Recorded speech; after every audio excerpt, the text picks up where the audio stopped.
janvier-février 2014, tout le monde se rappelle qu'il y a eu une grosse tempête sur la Bretagne qui a provoqué sur Pontivy des inondations. Dont les inondations, le quartier de Trello, de Stival, de Signa ont été impactés, et les pluies importantes ont aussi provoqué l'effondrement d'une partie du château de Pontivy.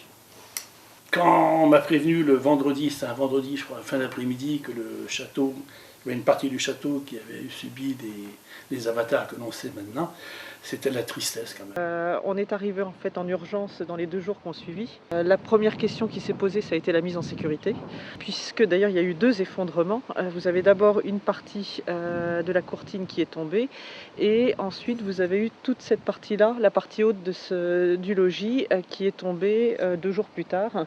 Donc la question s'est posée de savoir comment trouver la meilleure solution pour essayer d'arrêter l'hémorragie. Le diagnostic nous a été remise donc, au mois de janvier 2015, donc avec 3 propositions pour la restauration donc, de cette courtine, soit une reconstruction en maçonnerie traditionnelle telle qu'elle était, soit une reconstruction par un voile béton habillé bien entendu de cette maçonnerie traditionnelle, mais avec un remblai complet à l'arrière, ou la reconstruction par le voile béton, mais toujours habillé de la maçonnerie traditionnelle, mais avec un remblai partiel à l'arrière. Qui finalement a été retenu par la ville, le ministère de la Culture, donc un certain nombre de réunions, vous imaginez, de présentations, de dialogues pour trouver la solution qui, à la fois financièrement et historiquement, je dirais, soit la plus adaptée.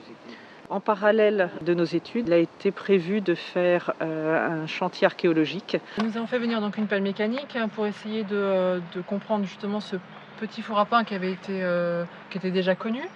Et donc en ouvrant davantage autour de ce four, de ce petit four, pour en comprendre son environnement, dans quel contexte archéologique il s'inscrit, quel était son mécanisme, etc., que nous sommes tombés sur un second four accolé au premier. Et les travaux ont pu être lancés donc, au mois de juin de cette année, le 9 juin 2016.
Déposer manuellement ce bandeau là. Donc on a apporté du matériau jusqu'à peu près à cette zone là. On a créé une rampe en fait de matériaux pour que la pelle circule contre le mur comme ça. Et ensuite nous, pour pouvoir justifier des stabilités provisoires au fur et à mesure qu'on descend, parce que le blindage en béton projeté il est fait au fur et à mesure forcément, donc on fait à chaque passe des lignes de clous. Donc ces clous-là, ils sont réalisés depuis la plateforme qui est descendue par notre terrassier. Donc à partir de cette plateforme-là, on fait du forage incliné entre 10 et 15 degrés.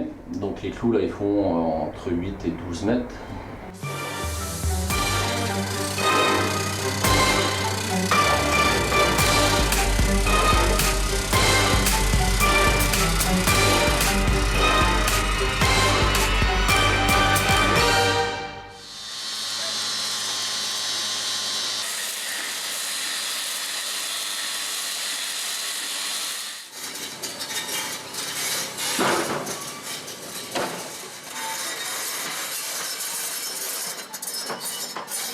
Derrière moi, vous avez en fait des redans et on fonctionne par flot pour respecter la topographie du site.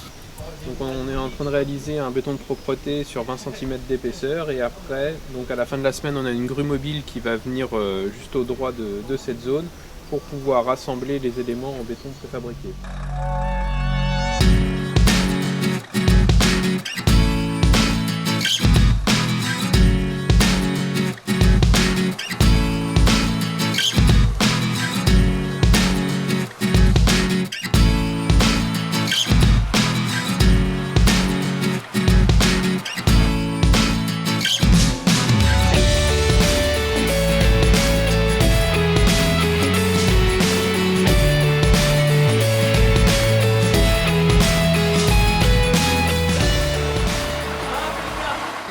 achevé de monter l'ensemble des éléments en béton préfabriqué qui sont juste derrière moi. Donc cette semaine, nous commençons à procéder à la mise en place des ferraillages pour les fondations sur 3 mètres de large. Ensuite, fin de semaine, on va procéder au coulage de l'ensemble des éléments. En partie haute, vous avez les fers en attente pour pouvoir réaliser la poutre de couronnement, pour pouvoir liaisonner l'ensemble des éléments.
Nous avons procédé à la pose des éléments de plancher, donc des dalles préfabriquées et précontintes. On va couler le béton et avec les fers en attente pour poser le ferraillage pour pouvoir réaliser la chape de finition d'une dizaine de centimètres d'épaisseur. Une grande étape vient de s'achever cette semaine avec la réalisation des clavetages des prédales et la réalisation de la chape de finition. Et également nous continuons notre intervention sur le bastion sud-est ici qu'on peut voir avec la campagne de rejointoiement et de restauration des maçonneries.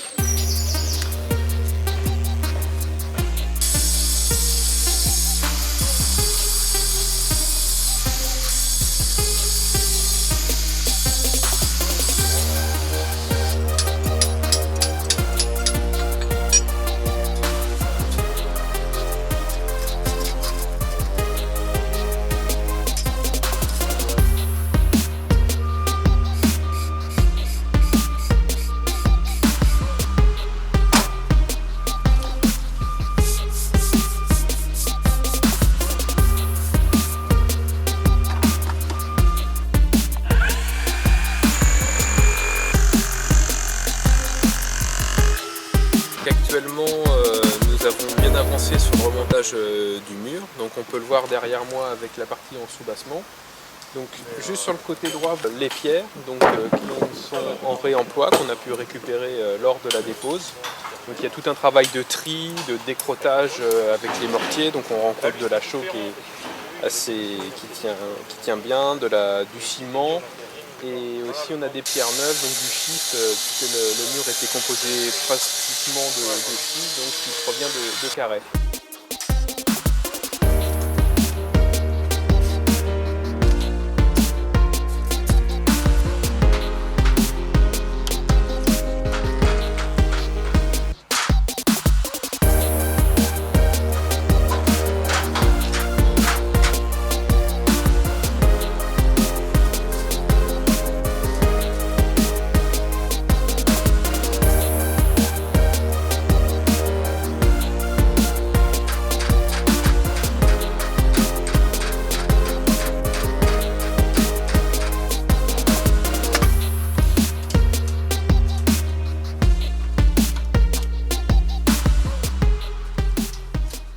On a fini de remonter toute la maçonnerie pour recouvrir toute la partie en béton que vous aviez il y a quelques mois.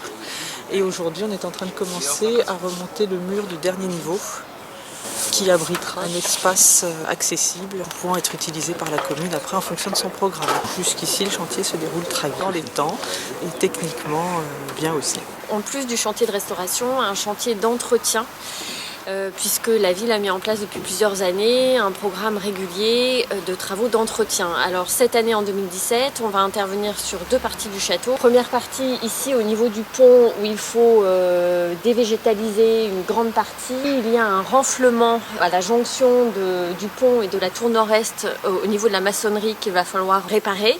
Et puis la deuxième partie du travail se fera au niveau de la chapelle, donc au niveau nord-est du château. Là c'est tout le travail de restauration du vitrail qui va être entrepris. Donc on en a à peu près pour 3 mois de travaux.